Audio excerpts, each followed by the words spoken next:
Yeah. Good evening, ladies and gentlemen. Welcome back to the SEG eRacing Academy YouTube channel. Here for the second stage of the U23 series. I'm joined once again by Yuri Einsen. Yuri, welcome. Thanks a lot, Casper. A warm welcome to you too. Yeah, very cool stage today. It's a different stage than yesterday. For the first time, we are heading for the Paterberg loop, and this time everything is working fine, eh?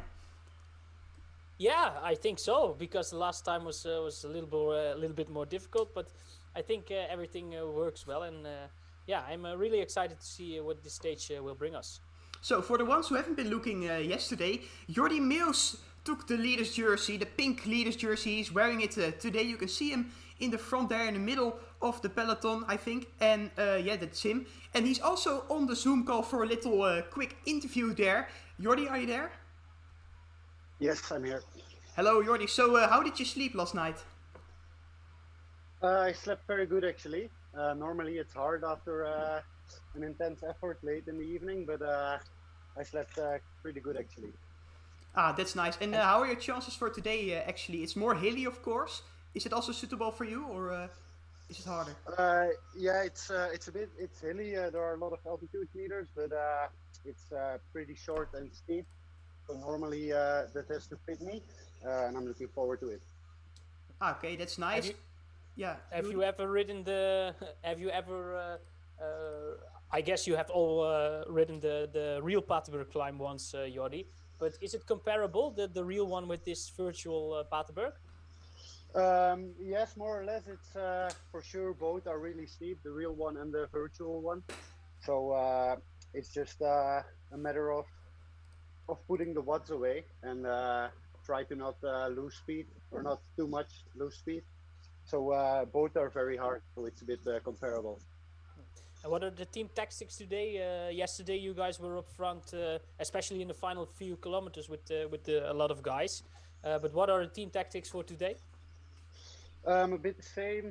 Try to be in front with as many guys as possible. For sure, it's a different course than yesterday because of the hills, and we guess there will be more time gaps. But like I said, the goal is just to be in front, and we also look a bit to tomorrow. It's a pretty hard mountain stage, so we have to make sure that our GC guys, let's say, are also in the front. All right, Casper, up to you. Yeah, thanks, Yuri. Yeah, I think we know enough, Jordi. Good luck for today, and well, we hope to see you in the front again. Thank you. Would be cool. Yeah, we have another rider here today at the starting grid, Yuri. There are a lot of riders actually in the Zoom, and one of them is the rider who was 12 yesterday. It's Vincent Hoppelzak. Good evening, Vincent. Hey, So, how did it go for you yesterday, actually? well, yesterday was a very hard final, but in the end I sprinted to the 12th place, so it was good. Yeah, what are your expectations for today? Is it better for you, the hilly parts, or do you prefer a sprint more?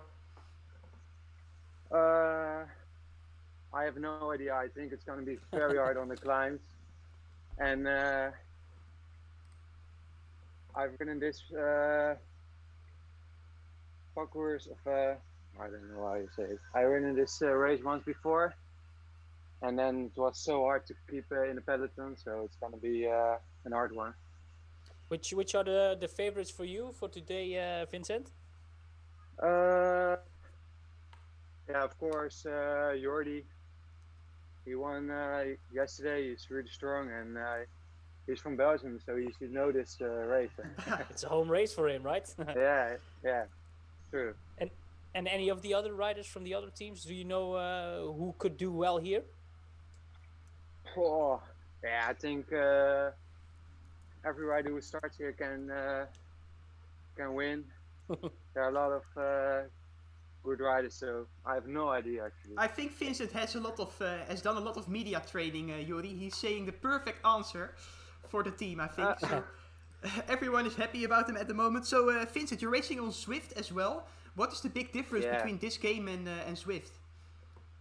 Well, the big difference is that you have so much draft on RGT. Yesterday was totally flat, so yeah, if you stay in the peloton, it was actually pretty easy to keep your heart rate low. And on Zwift, it's all the time high heart rate and some high effort. And here's the difference between Zwift and RGT is, yeah, that's the big difference. Okay, thanks a lot and good luck for this race. Yeah. So we do have more riders as well here in the Zoom call. Let me introduce you to them real quickly. First of all, we'll start off with Magnus. Magnus Coolset. He's from the Dare Bikes development team, and yesterday he finished in 8th position. We have Daan Hole as well, the guy with the late attack. 2 times in a row he attacked yesterday. He finished on around 45 seconds. Yeah, the 38th position. He's also in the Zoom call for today, so we can follow his race as well. Let me take you back to yesterday's race, actually, before we introduce some more riders, because I want to show you the top 5 again as well. This was it. So Jordi Meeuws is leading the pack, of course, in his pink jersey in front of Lars Droogmans, who's riding for the Gladbeek team in Belgium. Axel van der Tuuk was 3rd, the guy from Team Jumbo-Visma Development. We had Tom Smeets in 4th position, and Wessel Krul, also from the SEG eRacing Academy, finished in 5th position. Back then to the Zoom call, where we have a few more riders lined up, ready to roll. Here we have Peter Kibble from Wales Racing Academy. Good evening, Peter. And then we have Pau Laneras as well. And Yuri, you know his father, eh? Pau's father. Yeah, that's Juan Llaneras, who was a famous track rider. He was multiple world champion in the points race and also has a gold medal in the points race. So yeah, he has a very famous father, and what I learned is that Poe also is a rider who rides the track. So yeah, it's pretty nice to see if he can get in the footsteps of his father. Yeah, he didn't make it to the finishing line yesterday, but the juries have decided that everyone who didn't make it got a penalty of 20 minutes, but are allowed to start today. So a fresh start today for Paul once again. This is the start list. I want to show it to you one more time. So around 70 riders who are competing today, again with Daan Hoeks not starting because, yeah, he's just not starting. I don't know why, actually. Hello there, yes, in the comment section. Let me know, guys, who do you think is going to win? I'm actually quite curious. We're almost there. We're almost at the start of the 10 loops here around the Paterberg. It's a really hilly parcours. It's never flat, actually, which makes it really, really difficult, Yuri. Yeah, it does, and I'm curious to see, because yesterday we had a big bunch the whole time, and I'm very curious to see if everyone will have a good start, and afterwards how the pack and will develop when they tackle the first Paterberg climb, and then we will see which riders. I guess we will see which riders will be in front the whole day, and which riders will make a chance to win. Yeah, it's very interesting to see indeed. 42 kilometers today's race, so yeah, a lot of time for the riders to show themselves in the front, but also a lot of possibilities to lose a lot of time for the general classification, of course. Tomorrow we will finish on Mont Ventoux. There are 34 riders within the same time as Jordi Meeuws, so 34 riders who make a big chance for that victory. Do you think it's important today to save your legs as much as possible for tomorrow, or is there really a possibility to take some time at the concurrention? No, I think there are some chances to take some time on the rivals or the opponents, but I think the main thing is that for the real climbers, it's important to don't lose time and just finish in the first group or finish as quick as possible, of course. But I do think there are possibilities, because the Paterberg is a really steep climb, that some GC riders could try and take some extra advantage in for the stage of tomorrow. Yeah, you're right. Indeed, it's actually I don't know actually how it's going to fold out this parcours, but of course it's never flat. It's a lot of hills. It's more of an explosive parcours compared with the one tomorrow. So maybe when you're not that explosive, but you do have a high FTP or something like that, you feel strong today. You can really take some time at the concurrention. So it's not only about tomorrow for the GC, we also need to look at today. Maybe it's going to explode from the start and then there can be really big time differences. 10 seconds to go, Yuri, and then we're going to start on this Paterberg loop. 5, 4, 3, 2, 1, and we're off. We're looking at all the riders. They are starting there. Jordi Meeuws in his pink jersey. And I think everyone went off to a good start there. Almost everyone. We're still with one pack, of course. And we just started here. We're back in Flanders, Yuri, finally. Yeah, it took a time because the real races, of course, didn't go on due to the coronavirus. But finally, we're back in Flanders again, and let's make it a good one. Yeah, of course, we'll try to make it a good one as well. But it's up to the riders, ladies and gentlemen.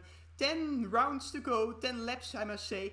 It's a lot actually. You don't have to be early with the attacks. You can wait as well for a very long time. We can see Wessel Krul at the front of the race there, constantly changing there. The race leader actually there of the pack because of the high pace. We can see the power outputs at the left top of the screen once again.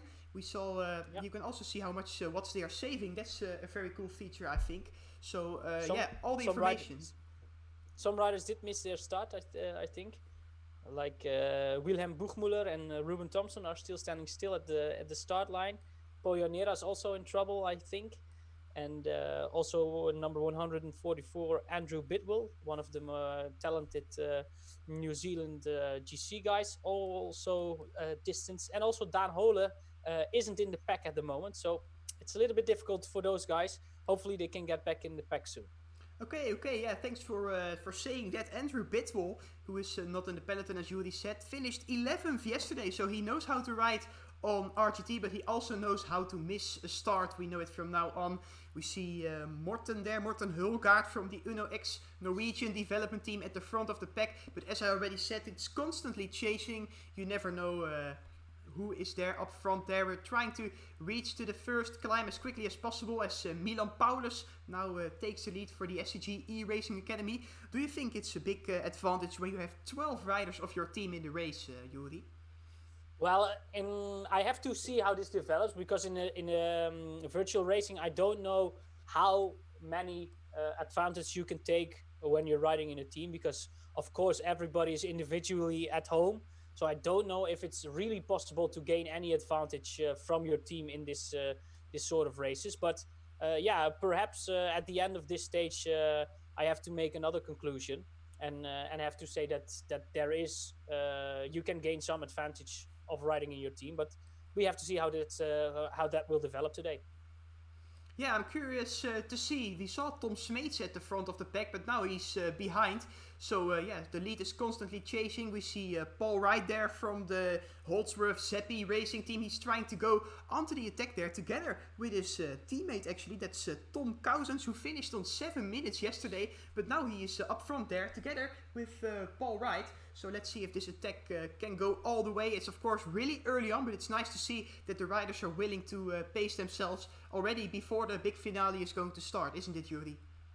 Yeah, I'm very curious to see because yesterday we didn't have any breakaways. So probably this course will suit some riders to try and set something up. So I'm wondering if we see any breakaways. But at this moment, it seems like we have a breakaway of 2 with the 2 teammates of the Holdsworth Zeppi team with of course Paul Wright and with Tom Cousins. So let's see if the pack will start to gain them quickly. Yeah, it's a nice attack actually, I must say. 100 meters is their advantage. As we see that the peloton is already into several pieces. Few riders behind there in the downhill trying to draft each other. We're all shoulder to shoulder there, going to the foot of the Paterberg, I think already. Yeah, there you can see it at the right top of your screen. You can see the map and you see the Paterberg there as well. So 2 riders up front with a big peloton following them. Oh, it's so hard to stay up front, especially on a virtual platform such as RGT. And we see Jordi Meeuws as well there in the front, trying to control the race as much as possible. And I think it's all over there for Tom Kouzes and Paul Wright. But they can be happy. They have showed themselves there at the front of the race. And I think that's good. You can see that Bambury Locks was also cheering Paul on. So at least he made Bambury Locks there in the comment section happy. Yeah, I think so. I'm just... there it is. I just had some trouble with turning my camera, but I'm back in now. Okay, yeah, I'm also a bit... there I am, back at the front of the race. So we are now at the first passage, actually, of the Paterberg. We can see Mikael Hesman in front there. Also, it's Sindre Koolstedt there in the front for the UNO-X Norwegian development team. I don't know, are they brothers actually? Magnus Koolstedt and Sindre Koolstedt, do you know that? I don't know for sure, but I think they are. Because on the start list it's Sindre M. Koolstedt and number 82 is Magnus Martinsen Koolstedt, also Magnus M. Koolstedt. Maybe there are, but we have to ask. Yeah, we actually have to ask, but I don't think they can answer us now, because look at that wattages, look at that 8 watt per kilogram going over the first loop there of the Paterberg. It's Mikael Hesman who is riding for the Leopard Pro cycling team. He is there as an individual rider, but it's the only individual rider who's riding for a continental team. So I said Hesman, but it's Heideman, I'm sorry for that. So yeah, he finished in 15th position yesterday. He has full chances of taking the lead, and he's going for it already very early on in the race. But I must say, Wessel Krul is at the moment in front of him. He is trying to bridge the gap to Sindre Koolstedt, who is the first rider at the moment in the race. Sindre Koolstedt lost 47 seconds in the last stage. But look at that. So many gaps are created at the moment, Yuri. It's already a very hard race to be up front there. Yeah, it will be a fun race to watch, I guess. If this, we still have nine times of the Paterberg left. So if this will be some sort of preview for what we see in the final, then it's going to be a really fun race. Yeah, of course. I was trying to find Jordi Meeuws, and I found him as well. The leader, of course, in his pink leader jersey. He's in that second group together with Axel van der Tuuk as well from Jumbo-Visma Development. So they really need to try to get back to that first group there, otherwise their lead or their group position in the general classification will be gone. There are a few teammates of Jordi Meeuws as well there in the group. What would you do if you were a rider from the SEG eRacing Academy in that second group? Because there are also 2 riders in the first group, or actually 4 riders in the first group, I must say, from the SEG team as well. So they're really good in the front at the moment. Yeah, they are, and they seem to have everything under control at this moment. But we have to see how this goes on and what the team tactics will be, because they're in front now with a couple of guys. So we'll have to see how this develops. But it's it seems like they have everything under control. Yeah, 8 riders in front of the peloton. You can see them all at the left side of your screen. Wessel Krul is there, Mikael Heideman, Sindre Koolstedt. I saw Mason Hollyman there with Dennis Graasvold trying to bridge to that first group of 8 people. Also Harrison Wood is there. So a lot of riders who are also able to climb really well. Tijmen Aresman up front as well. Marco Frigo, Paul Wright is also there. So his early attack was actually kind of a good move there. Very interesting group. Yeah, it is, and I'm curious to see what the SEG guys will do on the next climb of the Paterberg, or perhaps on the small what was it called, Watermolenbeekstraat, I guess. Yeah, it was something like that. Yeah. Yeah, it's I'm very looking forward to see what they are going to do over there, because if they want to, they can attack, and then it's up to the other 4 riders to reel them back in. So really interesting to see what the team tactic of the SEG team will be. Yeah, currently watching the second group with Stan van Tricht, David Dekker also there. We can see Johannes Banzer there, one of the individual riders, who's also at the same time as Jordi Meeuws. So Michael Zeilaert in that second group as well. So it's all not over for them, especially when we get to that, I think it was Matermolenstraat. A lot of riders are trying to bridge to that group, as I am losing contact once again. Sometimes the options aren't working as good as I want to work it. I can see that Jordi Meus is doing a big effort there to catch back to that first group. I think that's a smart move from him. So he's back in that first group at the moment. A lot of things happening now. People who are losing contact, who are just not good enough, and a few people who can bridge to that first group. Yeah, it seems like the first and second group will melt to one if this will keep on going. And then we will have a front group of, I think, 1, 2, 3, 4, 5, 18 6, riders. 7, 18 riders. Yes, thanks a lot. Yeah, I can count Casper, really quickly, yeah? Yeah, you can. Yeah, 8 plus 10 is 18, so that's it. Yeah, Axel van der Tuk at the moment is in 18th position there with Dennis Graasvold having some trouble to really keep up there with the group, but I think they can really make it now as we are heading to a downhill section. A little more watt per kilogram and then you're back, but it's not over yet for Dennis Graasvold. He really needs to push himself as well as Axel van der Tuk to get back to that big group who now consists out of 16 riders. Behind them it's Milan Paulus and Nick McKibbin. They are already 300 meters behind, so I think that the best riders are currently at the front and that we're not going to see any more moves. But it's oh so important to be there fresh for the start, to have a good warm-up, to focus on the race from the start out, to start at the first places, of course, as well. A lot of things that can work really good for you if you try them, and you can see it now. If you are not good at the first few kilometers of this race, then it's all over actually in the beginning already.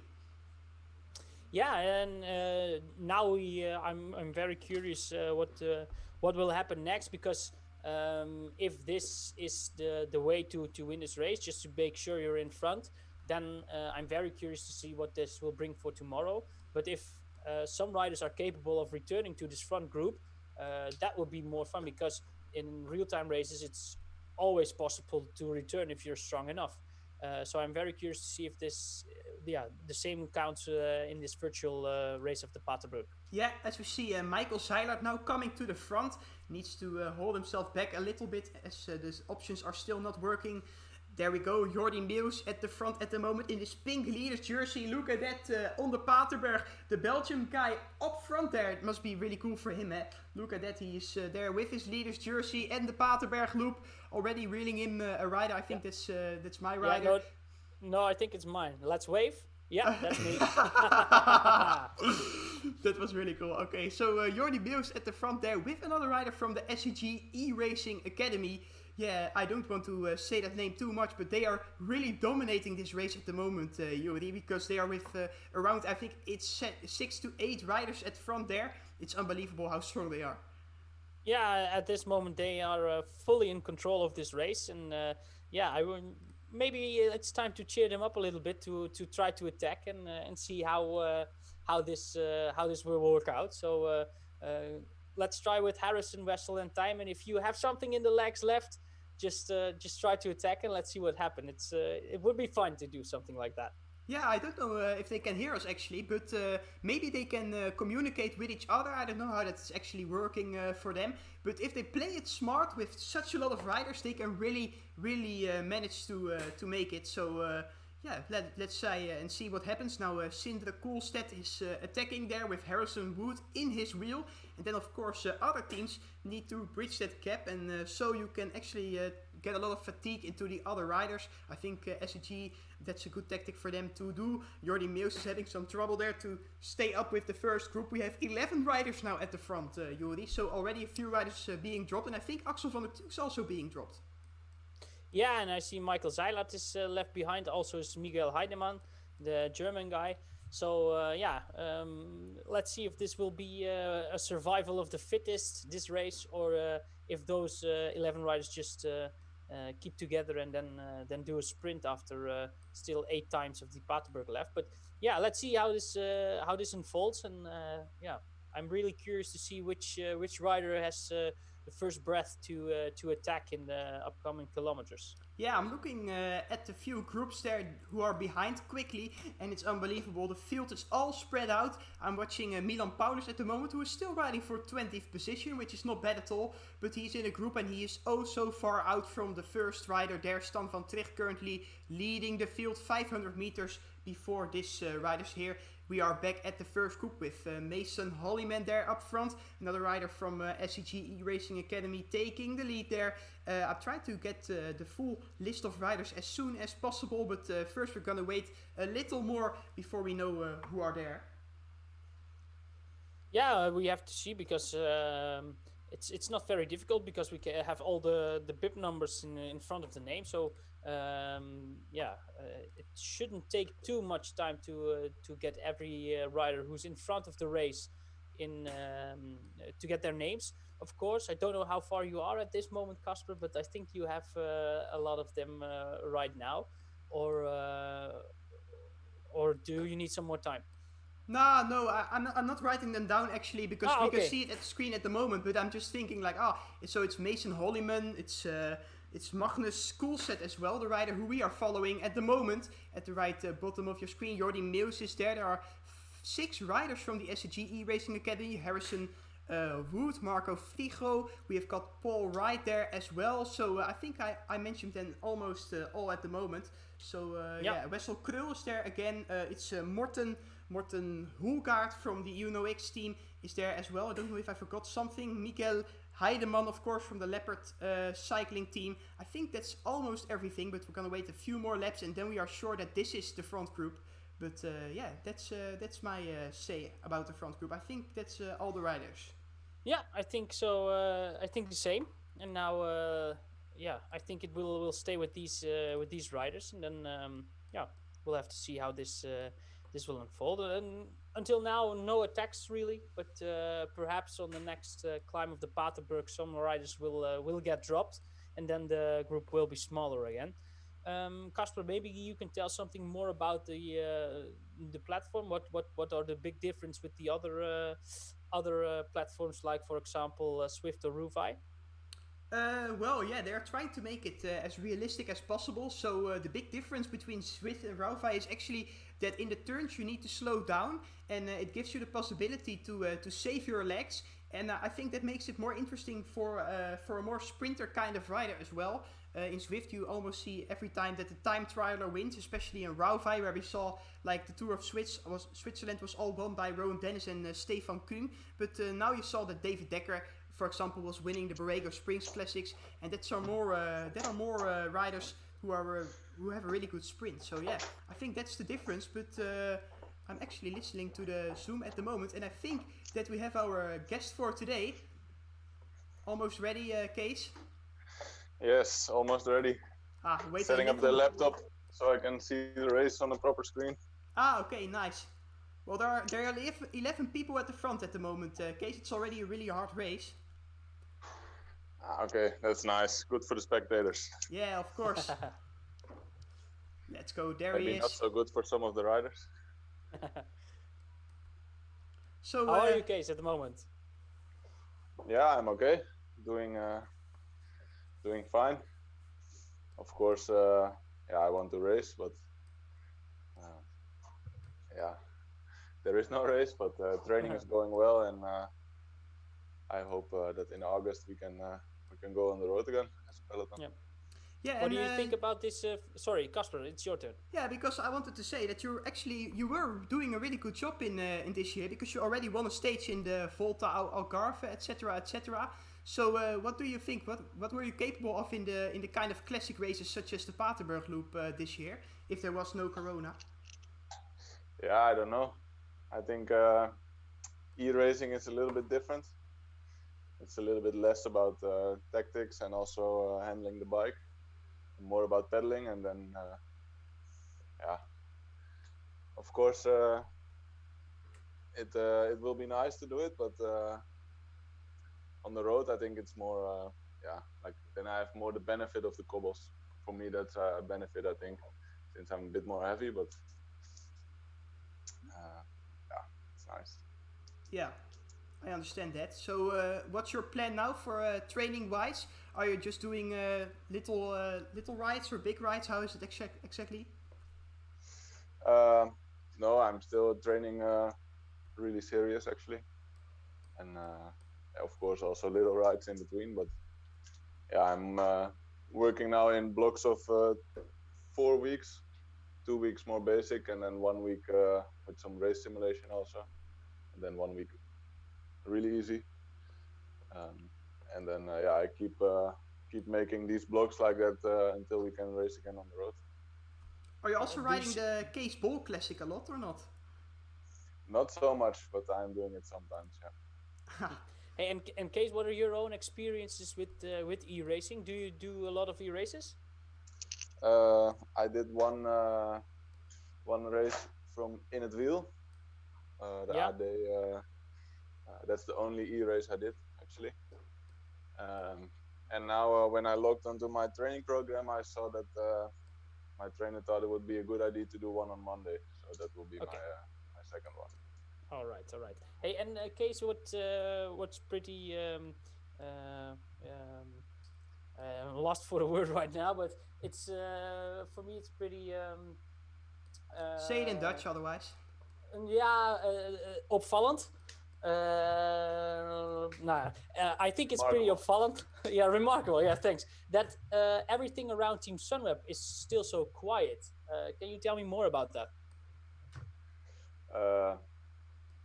I think it's the quality of our team that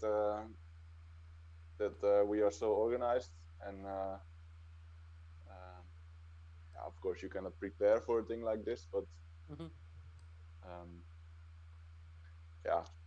I think we are always prepared to have a little bit of a setback, and that's what we have the benefit of now.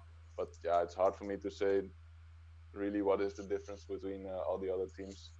Maybe it's also just luck that our sponsors are at the moment still going okay. I don't know, but it's going. Of course, it's not going well in the crisis, but seeing the circumstances, we are doing fine. And what about there are a lot of riders of the SEG eRacing team at front at this moment. That was your former team, of course. What were your experiences? Your experiences with this team? It's a great development team, and you see it the last years they produce, I think, the most professional riders to the World Tour from the Conti teams. And I had a really good time there. Not only performance-wise, but also just the people that are working for the team and the teammates I had back then. Some of them are still in the team now. They're all nice people to work with, so that made it a very enjoyable time for me, and also a period where I definitely got stronger and also a better professional. What was the main thing, Kees, or the most important thing you learned at the academy? Basically how to be professional about the sport. You can be professional without being a professional, and if you have that mindset,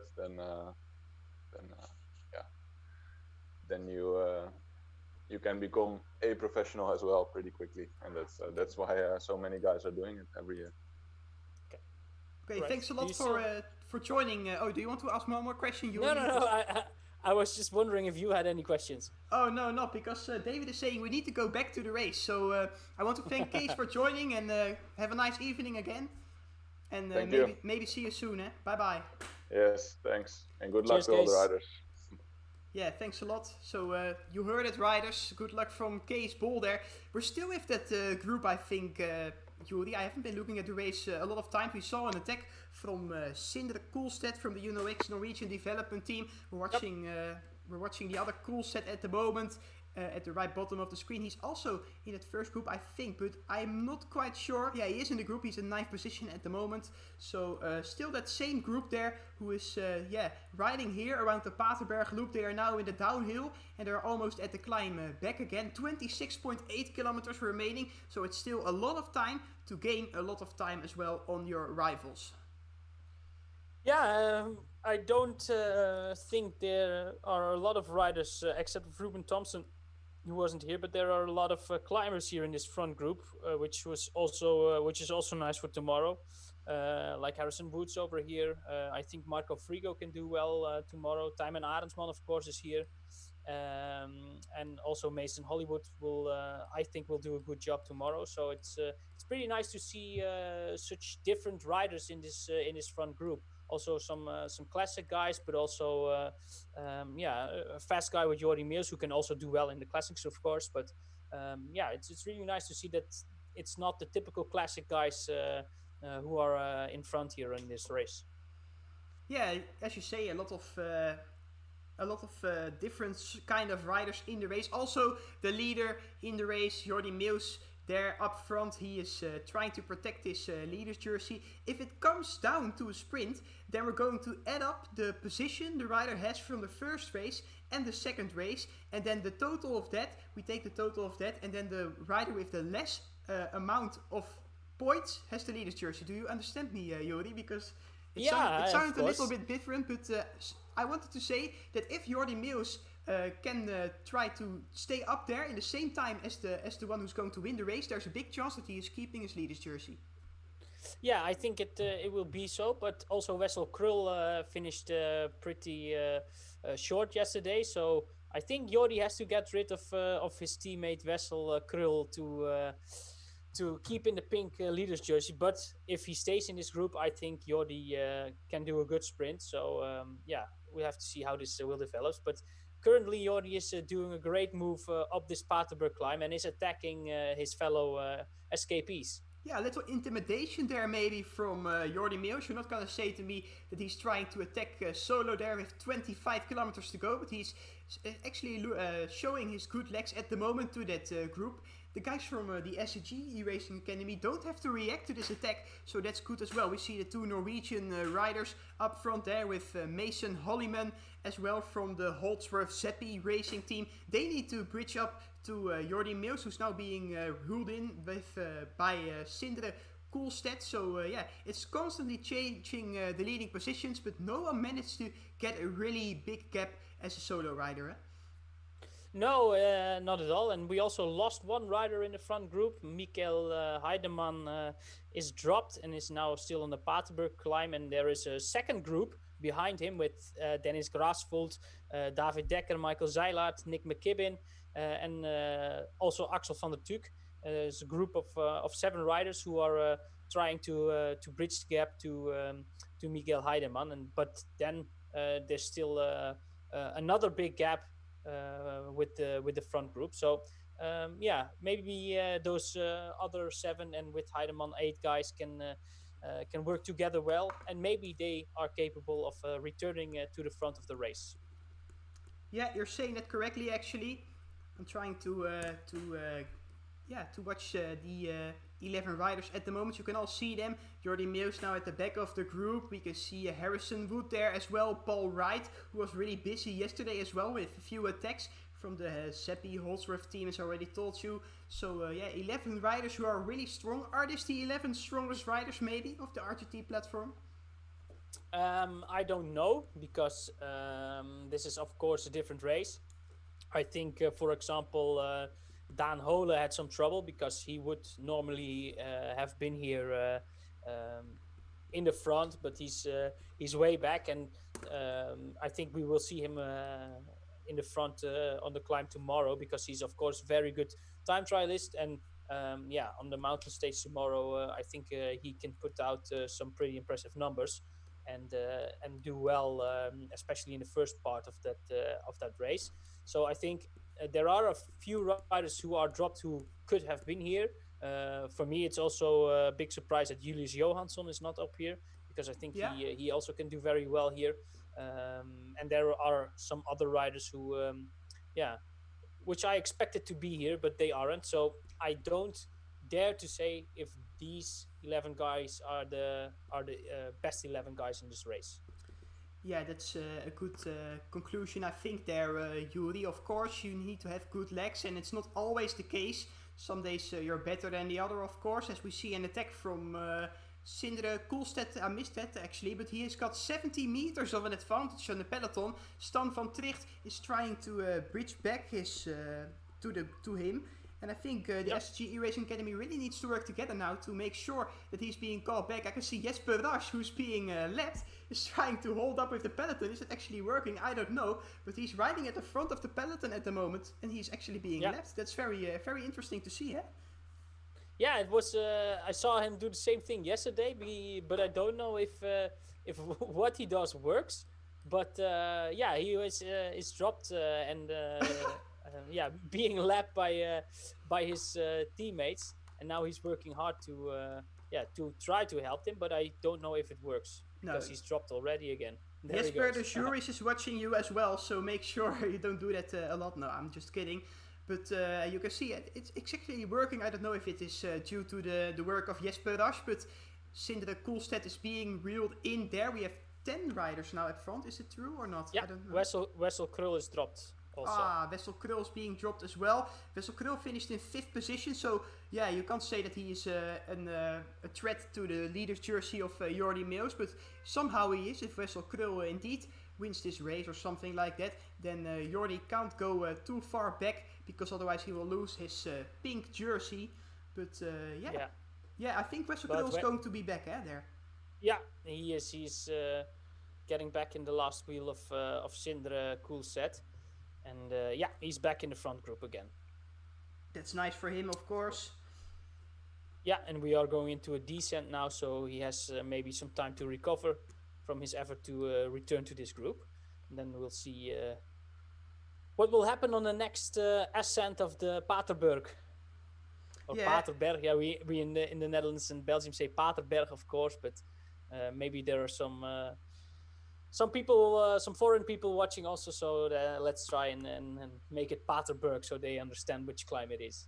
Yeah, okay, yeah, Paterberg actually sounds better to me, but it's up to you. You can choose, it's okay to me, what you want. So, indeed, as you're saying, another climb of the Paterberg then, and I think I'm just calculating it really quickly. Then we only have 5 laps to go, so then we're halfway through the race if we do this Paterberg climb once again. Riders are currently riding at 60 kilometers per hour, a little downhill slope, and it's important to be there up front for the next climb. So let's see how that falls out. I actually have the full list now of every rider who is in that front group. All the 11 riders. With number 2, it's Harrison Wood for the SEG eRacing Academy. Coming from the SEG eRacing Academy as well, it's Tijmen Arendsman, Jordi Meeuws, Marco Frigo, and it's Stan van Tricht as well. Then we have Holgaard with number 31. With number 32, it's Koolstedt. So Koolstedt, so 2 riders from X Norwegian development team as well in that front group. With Paul Wright there from the Zappi Holsworth team. Number 43 is that, and then we have number 82 as well, which is Magnus Martinsen Koolstedt from their bikes development team, as we see a new attack from Paul Wright. Yeah, we are up the Paterberg at this moment. I was just writing down all the names who were in the front group. I think we missed Wessel Krul, who is still... yeah, of course, number 12, Wessel Krul is as well in the group, yeah. And Mason Hollywood, I missed him too, I guess. But that doesn't really make... Yeah, that's also true. Yeah, Mason Hollyman, number 41, and then we have them all. Yeah, I was not writing it in the right order, but now we have 11 riders who are fighting it out for victory. I think those are the 11 riders. No one is able to get back, and if they are able to get back, then I must also see that they are the best rider in the race, because I think the best 11 riders for today are in the front here, as Paul Wright is being called back there by Tijmen Arendsman and Harrison Wood. We're here, we're taking the right turn, and then when we reach the start finishing line, we're only halfway there. So a lot of kilometers to go, 21 kilometers. And we'll soon find out who is the strongest. I can see that the heartbeat from Paul Wright is 190, so he's really pushing his limits here in this Paterberg loop. It's a really hard race. Yesterday they were all riding at 150 heart rate or something like halfway the race, and now they are really, really pushing to be there with the first guys. Yeah, and it looks like we have a new leader group with Tijmen Arendsman, Mason Hollywood, Sindre Koolstedt, Harrison Wood, and of course Paul Wright. So I think we have now 5 riders in the front, with Marco Frigo about to join them. Yeah, so then no that Jordi will make Meus. 6. Yeah, no Jordi Meus, no Wessel Krul as well. A very interesting move there. 3 riders from the SEG eRacing Academy who made it to the front. 3 riders who are still behind. I'm constantly looking at them because they are the big team here with a lot of riders. Are there any more? I think there are 2 riders there from the same team as well, of course, in that first group. Yeah. The Holdsworth Sappy team with Mason Hollywood and Paul Wright. Yeah, it's Holly Man actually, but you can say Hollywood. It's what did I say? Oh, did I say Hollywood? Sorry, yeah. I was mistaken. Harrison Wood, and I think Hollyman Hollywood. Well, for me, it's all the same. Yeah, it's okay. You can say Hollywood if you like to, but I think Mason Hollyman is the only right option to go there. Marco Frigo just joined the group, as Yuri said. Stan van Tricht is leading the second group. They are 40 meters behind, so it's all doable. In the downhill, it looks like a lot of gaps, but once we reach the next climb, it could all be done. Jordi Meus, so in the second group, as well as we are watching Magnus Koolstedt, who is also in the second group. They really need to push themselves. You can see the fatigue at the eyes of Jordi Meus. Is this over now, or is he able to get back? I don't know. It could be the case that he will get back because Wessel Krul is doing a really big effort also to try to get back to this group. And Jordi is in some sort of difficulties, but he now goes into the descent of this climb, but he has to make sure that he will get back to the other 4 riders who were left behind. But it looks like this is going to be a very hard job for Jordi to get back. But at that moment that I say, he is really bridging the gap again. And, smart move there. Smart move there from Jordi Meus, because he was riding only 2 watt per kilogram in the downhill, and then he started with his sprint of 8 watt per kilogram once it was going uphill a little bit, and then he all of a sudden went back to the group. We saw him do that at the very early beginning of the stage as well to bridge back, and I'm curious about what's going to happen in that next uphill bit. You can see it coming there at the right top of the map, and I think Jordi Meus maybe has a little sprint in his legs left, and then he can all of a sudden bridge back to that group. Here we go. So he's now saving energy, 0 watts per kilogram, as you can see at the left top of your screen. And now it goes uphill for a bit. Let's see what's going to happen. Few riders trying to bridge back to that first group. So is Jordi Meus. We can see Magnus Koolstedt there, Morten Holgaard also up front. And I think they are back at the moment, eh? Yeah, but yet again there is an attack from Paul Wright at the front of the group now. On the, what was it again called? The Watermolenstraat? Yeah, Watermolenstraat, that's good enough. Okay, Watermolenstraat will do. Okay, yeah, and that will, that he's attacking, but the other riders who were dropped just after the Paterberg are returning now to the other riders in front. So up front there's Paul Wright now, chased down by Tijmen Arendsman and Harrison Wood, and they will reel him in just a few seconds. Because he's already there. Yeah, and it's actually, he is being reeled back, but because of that high pace, a few riders are on a little gap there as well at the back end of the group, so they really need to watch out. Jordi Meus there again in trouble. You can see that he is really in a big pain at the moment. He's trying to go as hard as possible, but his legs are saying, no Jordi, you need some rest. You have been sleeping well last night, but it's all over now. But Jordi says, no, I want to be there with the first group, and I think he's going to make it with a little help from his teammates there. He's back in the first group, but we are heading to the Paterberg. A lot of fatigue to all the riders, and there might be a chance that there's a group who's going to split, get away, and be up there until the finale. Yeah, and I'm very curious to see if Jordi will take some advantage of the draft here and stay in the wheel on the climb. But yeah, it will be a hard job for him, I think, to stay in the wheel of the best climbers on the Paterberg climb. Yeah, Jordi, of course, I think he weighs a little more than, for example, Mason Hollyman or Harrison Wood, which doesn't have to be a bad case, of course, but it all comes down to that watt per kilogram. So when your kilograms is really a lot, then your watts also have to be a lot to be there with the first group. So we're still with those 11 riders, 6 people from the SEG eRacing Academy team, 2 from the Seppi Holdsworth team, as well as we are taking the left turn there. This is the 6th passage of the Paterberg. Yeah, and it looks like Jordi is in trouble immediately. Also, Morten Hulgaard is in difficulties, but Jordi is going to take his own pace and smoothly gaining ground to the other riders again.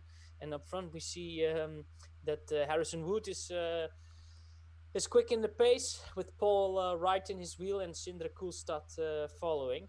And then after Marco Frigo, Mason Hollywood, and Tijmen Arendsman, there's a small gap to Jordi, but I think that that gap will stay a little bit small. You said it again, eh? Jordi, did you notice it? Mason Hollywood. Yeah, but I think he's going to be a star, so that's why I always say Mason Hollywood. Yeah, okay. That's fair. That's fair play to you. I agree on you as well. Mason Hollyman looking very strong there in that first group. I need to stay focused as well. I'm not saying Hollywood because of Jordi, but it's actually pretty funny. Maybe we should just call him Hollywood.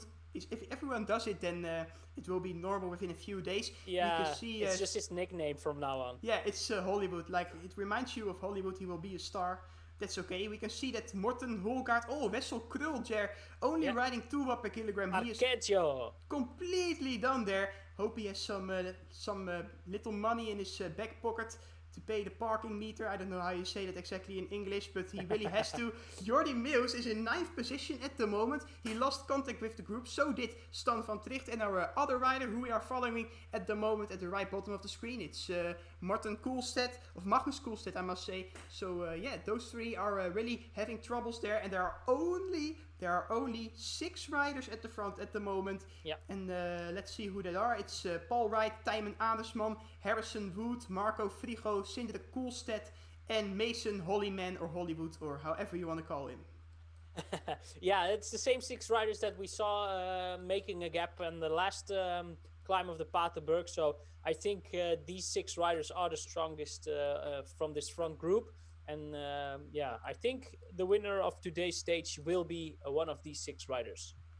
Yeah, I think so as well. Maybe they can get back there from behind, but it's only a matter of time for them to be in distance big time there. So these 6 riders are doing a really, really good job. Also for the GC, of course. So tomorrow on the Mont Ventoux, there can be another winner than these 3. But then we may see that one of these 6 riders there will be the leader of the GC. I can see that a few people think Axel van der Tuuk is going to win in the comment section, but he is in the 2nd group or the 3rd group, or he's in 12th position actually on the Paterberg now. So a lot of guys being lapped as well. It's a really, really hard race there.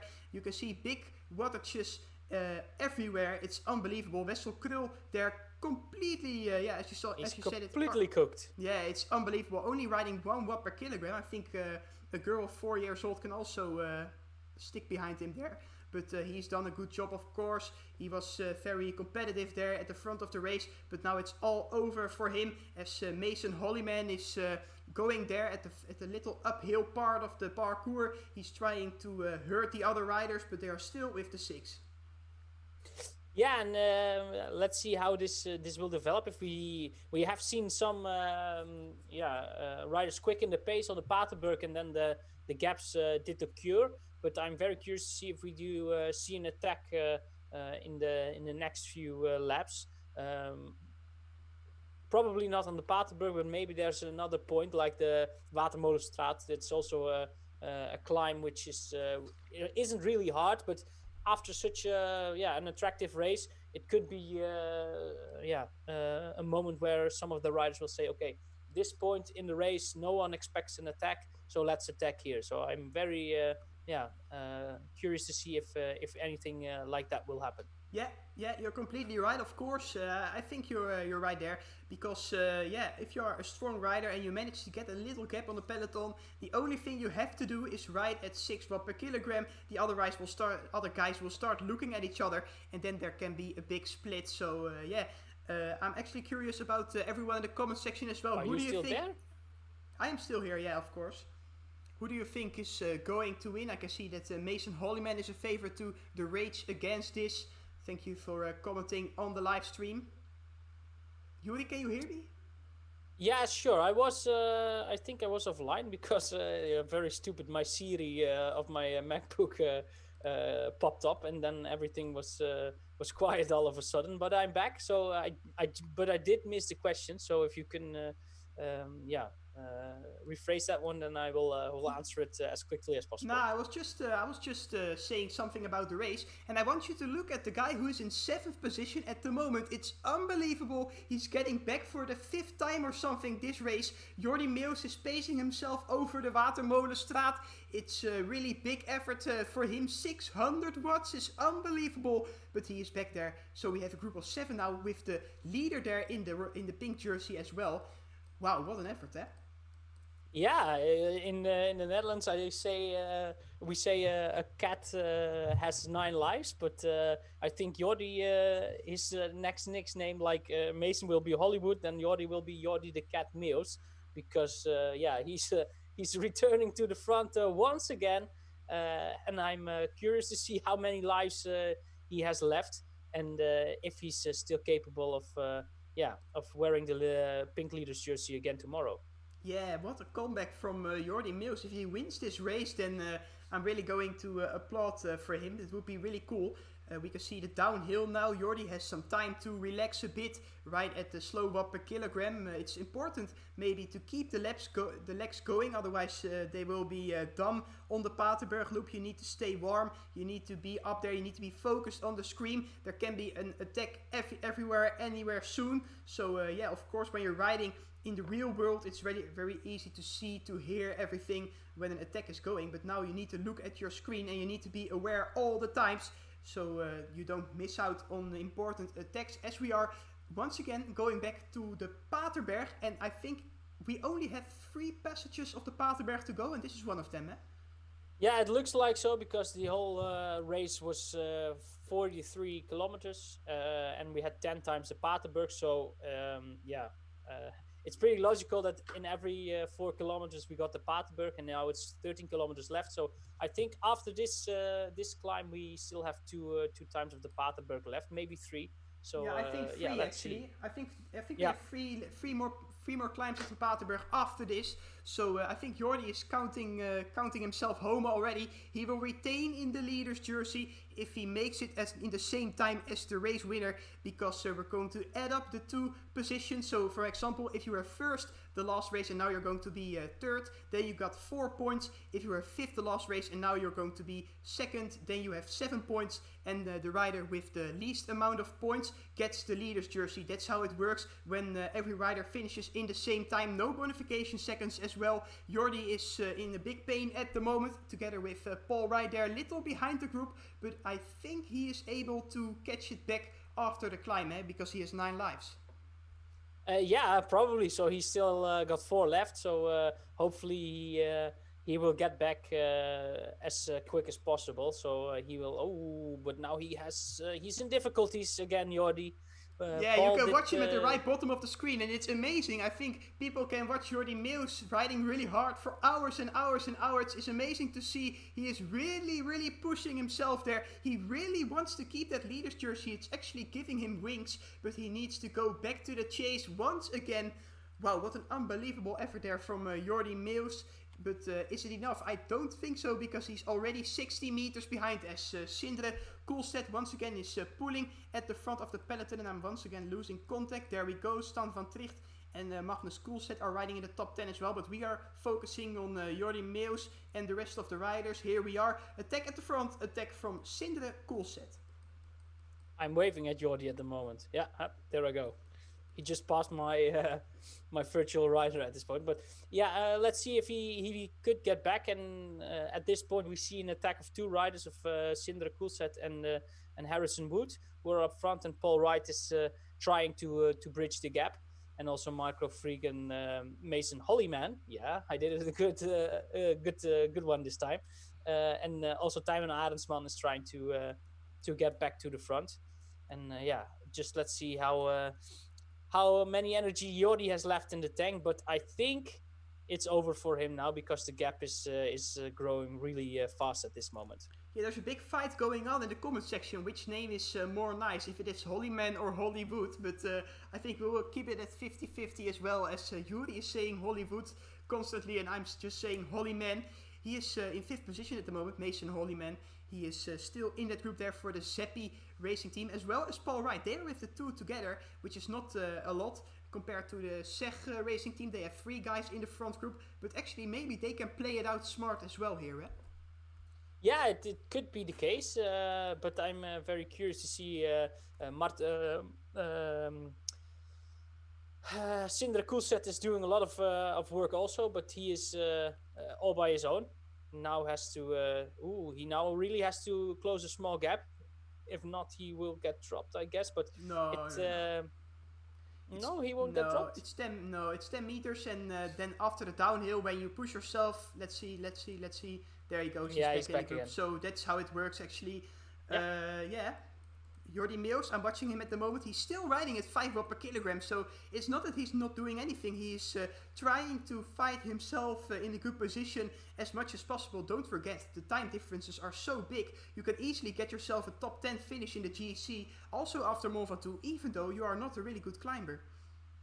No, that's a possibility, and maybe Jordi is trying to make the top 10 in this first... the SEG eRacing U23 series, of course. But we will have to see how this will develop tomorrow. Yeah. But at first we have still 10 kilometers left, and 6 riders ready to go to fight for the win today. Yeah, I'm looking at the second group in the race at the moment. They are almost 2 kilometers behind that first group, and they're riding for 12th place, which is not bad as well. Axel van der Tuuk in that group, Nick Bekibbin, it's Matthias Skretteberg as well, Mikael Heideman, who was in the first group just for a little moment, Michael Zeilaert is there as well, so all riders who are not doing a bad job but who are not capable of winning the race. David Degger's also there, so he's doing a better job than yesterday, we can say that, but we are of course going back to the riders where it's all down to. We're going back to the riders who are first in the race, as we see that Magnus Koolset, Stan van Tricht and Jordi Meeuws, so now we have the 3 together, so they can work hard to try to minimize the time lost on that first group lead. In the lead now is Mason Holliman there in that group. So he's trying to pace himself. I can see 6 riders. Once again, you can see them all at the left side of your screen. 10 kilometers to go. What do you think, Yuri? Will it be a solo rider to come out on top today, or is it going to be a sprint between these 6 or maybe a little group? No, I think it's there's going to be a solo win today. But for this moment, I don't know yet who will be the strongest. I think that Paul Wright has done some pretty strong efforts until now. Also, Sindre Koolset was strong, but we didn't saw a lot of action from the SEG riders until now. The 3 up front there with Marco Frigo, Harrison Wood and Tijmen Arendsman. So perhaps they are still having something in the tank to try and to attack in the last few kilometers. Yeah. I think it's very, very exciting actually. I don't have a clue about who is going to win. Of course, the SEG eRacing Academy is in favor here with the 3 guys, but Paul Wright and Mason Holliman are looking very strong as well in that group, so you never know. And then you always have that Sindre Koolset, if he is attacking and the SEG riders and Zeppi riders are looking at each other, he can be up there for something, but that would be a huge surprise, of course, as we are watching Daan Hole at the right bottom of the screen. He is not competing for victory, so we're quickly going to move back to our leader in the race, who is now in the downhill section, I think, looking at how fast he's riding. But we are now at the third last passage of the Paterberg, so 3 more passages to go, and this is one of them. Yeah, and Sindre Koolset is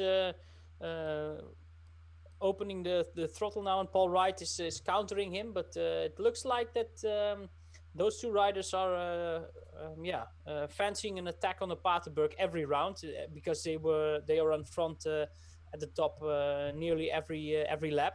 And also Tijmen is up there, but Paul Wright is doing a great job at this moment. Yeah, we can see 6 riders now, and none of them is really in the wheel of one another. They are all going at their own pace, and as it looks, Paul Wright is currently the strongest rider there. Sindre Koolset trying to bridge up to him, the rider from the X Norwegian development team. Remember that Sindre Koolset is 47 seconds behind in the general classification, so if he wins today's stage, then he won't be the new leader. I'm actually looking at the results from yesterday, trying to see who is the guy there who did it really good in that stage race.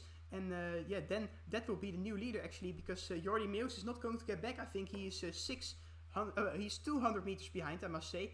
We are with 6 riders at the moment, so the group is all together there. Only 2 more passages of the Paterberg to go. Yeah, and let's see how this develops. They all stay the same, because at this point of the race, the first time these 6 riders did get away of the other escapees in the front group, the form of a group of 11 was at this point in the race. They got away over here just behind the climb when everyone needed to take a breath. They choose to attack over here, but now we don't see any attacks, and still everything is status quo at the moment. Yeah, exactly. The leader of this stage, when it comes down to a sprint, will be Mason Holliman. He just has to finish in the same time as the winner of today's stage race, and then he will be the leader.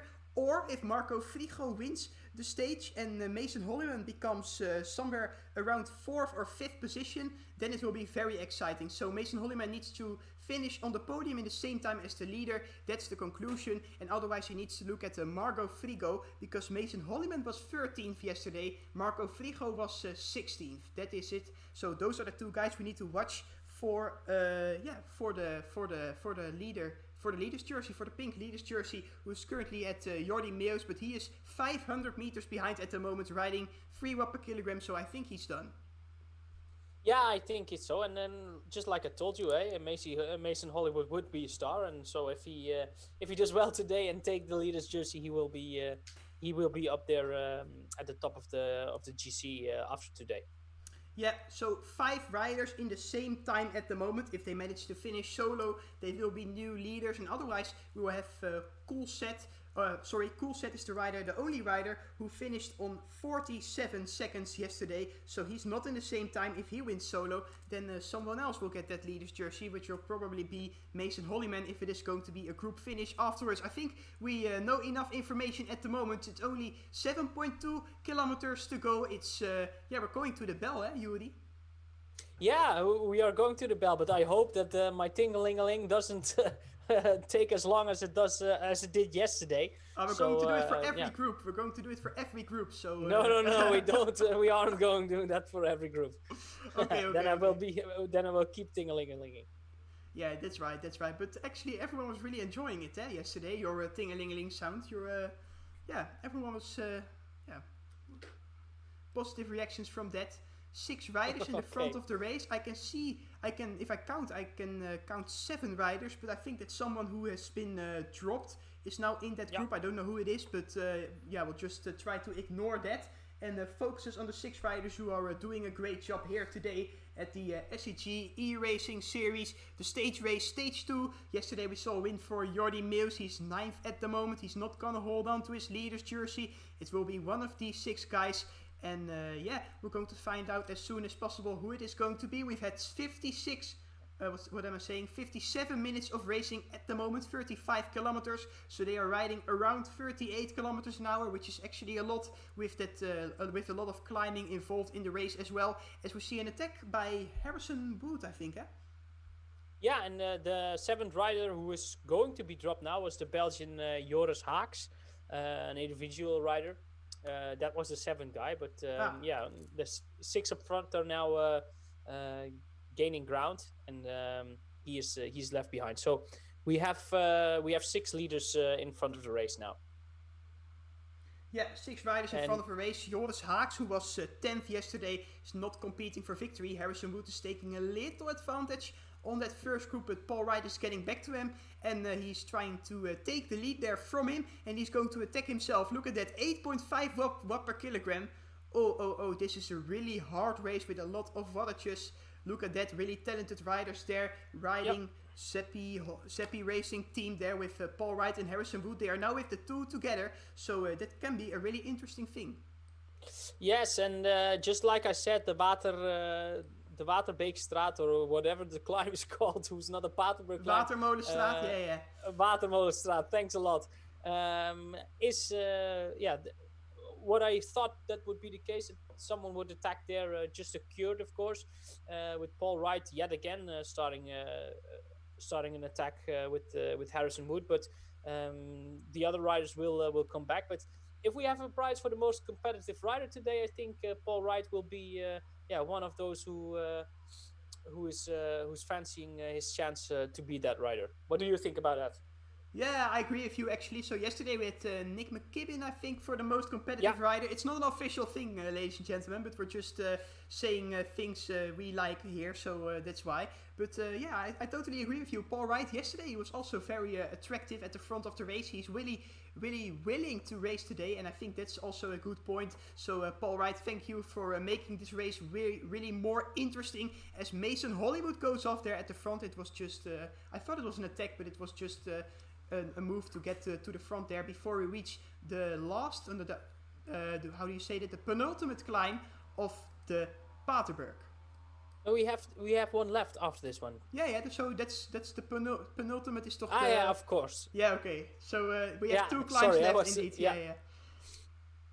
So let's see if we get any attacks here. Yeah, I'm really curious. Who dares to attack here? Are we gonna wait for the last climb, guys, or are we going to do it now? Sindre Coolset is riding 7 watt per kilograms in this phase of the race. That's a lot. We've had 1 hour of racing so far, 37.41 kilometers with 4.5 kilometers to go. We've already climbed almost 1,000 meters, but Sindre Coolset still able to ride at 7 watt per kilogram here, as Mason Hollyman is trying to follow his wheel. Harrison Wood in third position, and then a little gap to our competitive rider, to Paul Wright. I'm trying to find him back, but I don't think it's a really big gap there with Marco Frigo and Tijmen Aresman also. They are not in a huge problem. I think we're going to wait for that final climb, and that's going to be really interesting because the finish is not especially on the top of the final climb. It's just a little moment after that. So where do you need to start your sprint? Do you need to sprint the full climb, or do you start your sprint when we are at the top?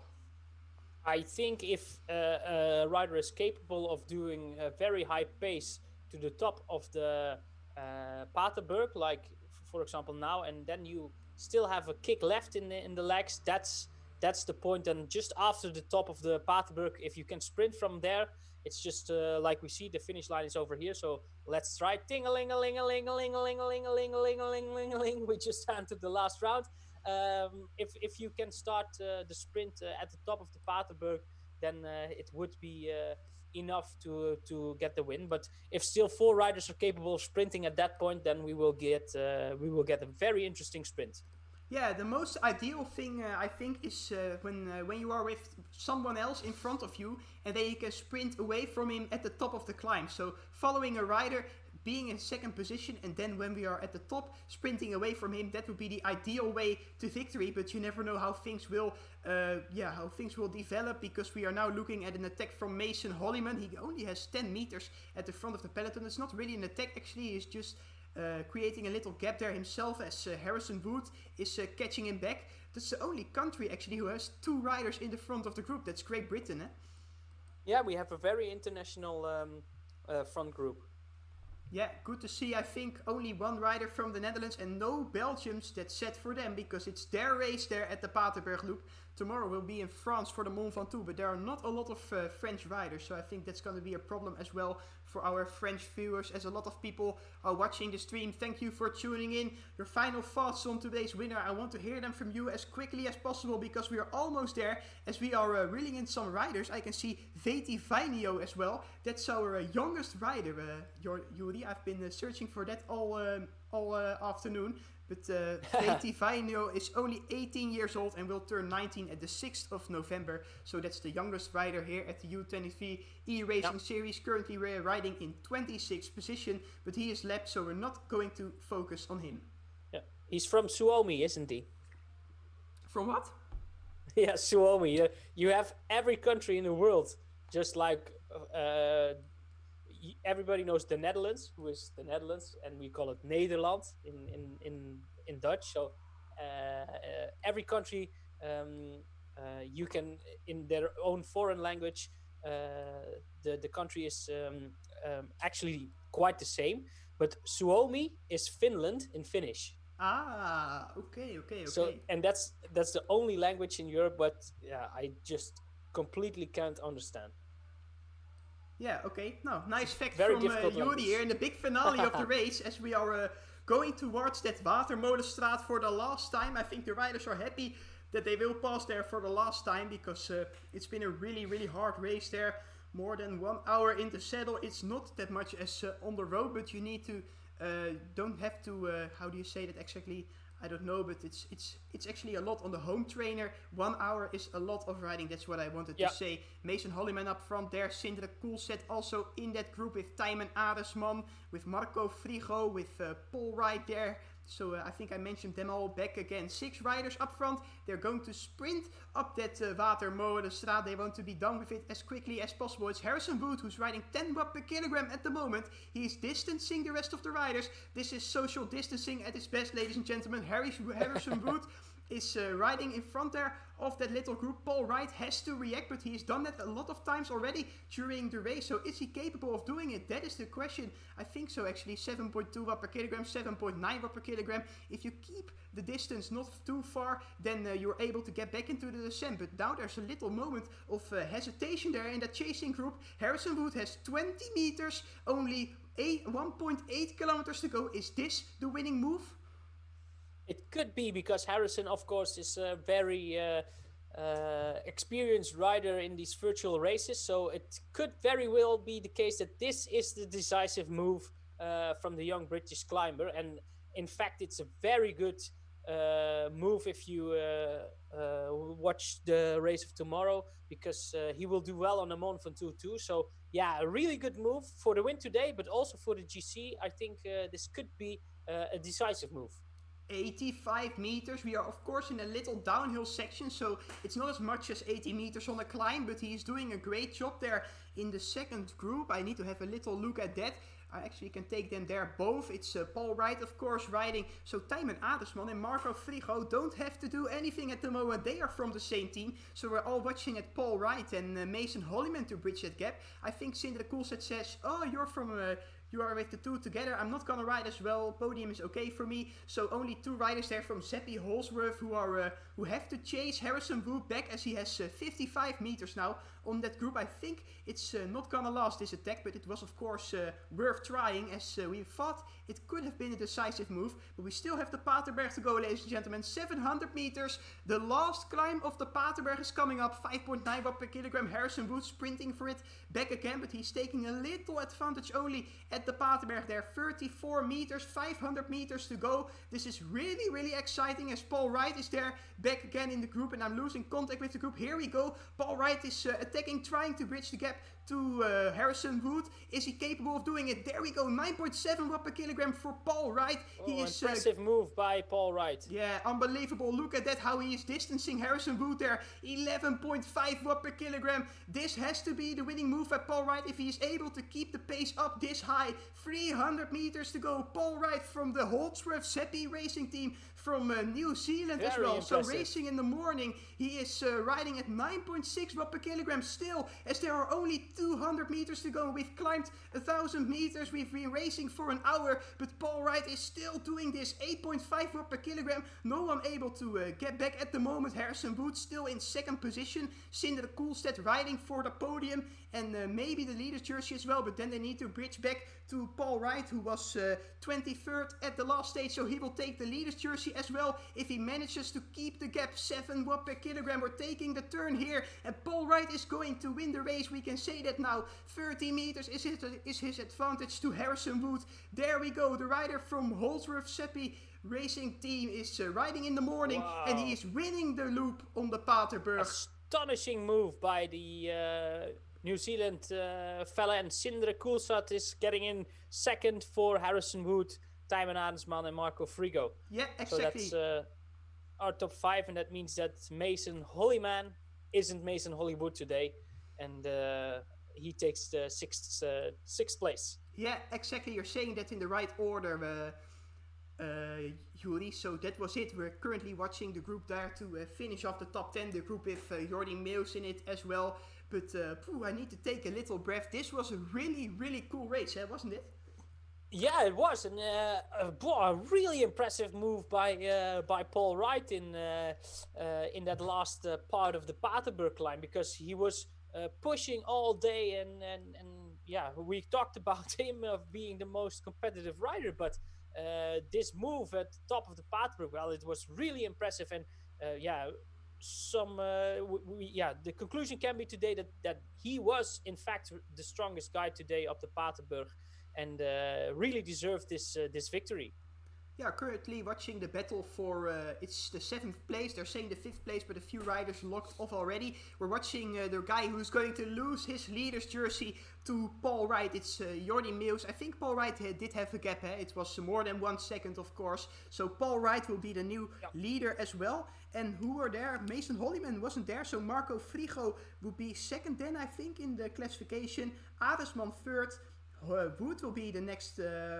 will be the 4th rider in the GC. Then we have Holliman, I think, in 5th position. And the 6th position will be for Sindre Koolset. So that is the unofficial general classification at the moment, as we are watching the sprint of Jordi Meeuws back again. This time it's enough for place number 7, I think. Yeah, there we go. So 7th place for Jordi Meeuws, as we are again struggling a little bit there with the rider. Stan van Tricht is going to pass the finish line in 8th position.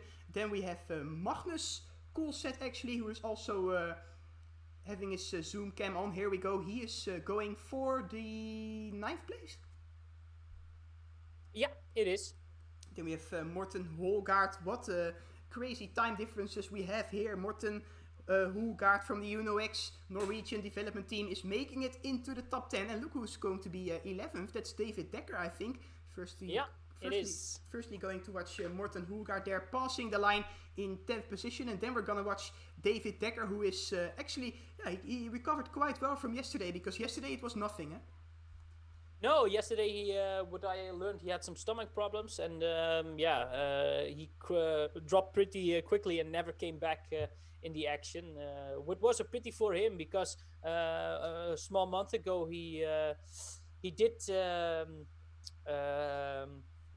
win the Borrego circuit, and it was pretty impressive for what he did over there, because we didn't saw him the whole day, as we did yesterday. But yesterday, of course, he was dropped. So good job from him, and it looks like he's recovered a little bit from his stomach problems from yesterday. Yeah, it's unbelievable. The field is all spread out, and David Dekker, who is a sprinter, is now 11th in the general classification because of this move on the Paterberg, and he's actually capable of making it into the top 20 at least, as there are so many riders all spread out. Axel van der Tuuk is here as well. He's being passed by Michael Zeilaert. We missed out on that, but Axel is number 13. Dennis Graasvold is finishing there, as well as Matthias Skrettenberg, and now we have Johannes Banzer as well over the line. Nick McKibben there coming over the line, and we're currently watching at Tom Cousins. I forgot how many people were in front of him, but he must be around 18th place or something like that. We're currently awaiting the official results. We're currently awaiting the winner as well, Paul Wright. We're trying to make contact with him, but we need to wait a little bit for that. So please make sure that you stay in contact with this live stream, because there's some fun to come. Yeah, Paul Wright is coming, so we need to keep that in mind, Jori. Yeah. But maybe, I don't know if that is allowed, we can do a little interview with Jordi as well, because it was a very impressive ride by him as well. And just wait until... the cat with his 9 lives. Yeah. I think Jordi is ready for it. Yes, all right, I'm ready. Go. Hello, Jordi. So, it was a really tough race. Can you talk us through the race a little bit? Yes, indeed, it was very hard.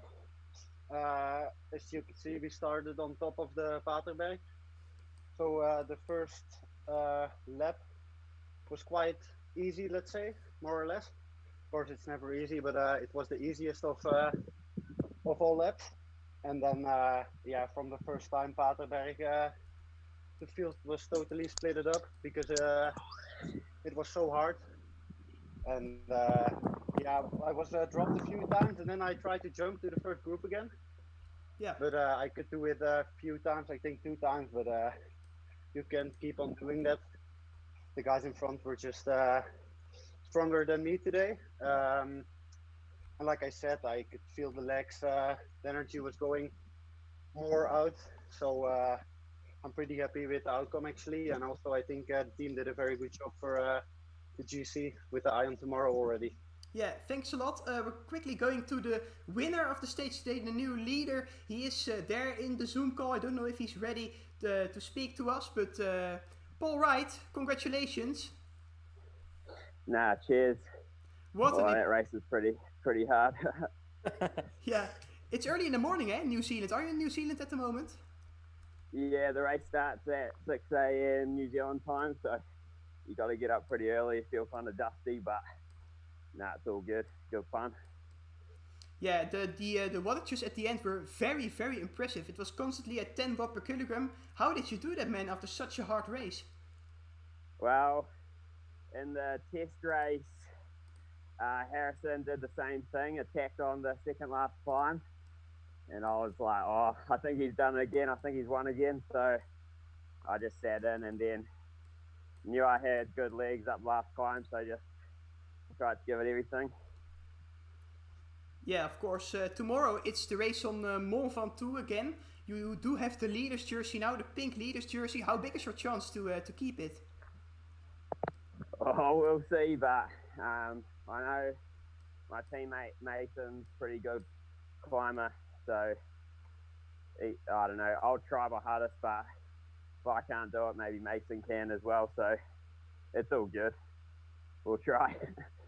Yeah, I also want to ask you, because the SEG eRacing Academy is there with a lot of riders. They were with a lot of riders at the front as well. How are you going to make sure that they are not playing it with a great tactic, that you are not losing because of that? I don't know. This app's pretty good to like sit in, unlike Zwift, which is just like Mario Kart. So as long as there's like maybe 3 Zappy riders up there, I think we can keep each other pretty safe. So should be good. Okay, nice. Yuri, you have got. Do you have more questions? No, just the last part, Paul, was pretty amazing, and you were attacking all day. Where did you get? When did you know that you had those legs to do such an astonishing move at the end? Maybe on the third last lap. I think I attacked a few times just to try and make the group a bit smaller. And then on the last climb, I'd always maybe try something.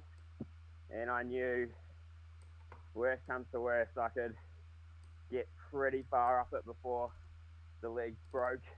So just did that on last lap, and then towards the top I was battling, but it was too late a bit.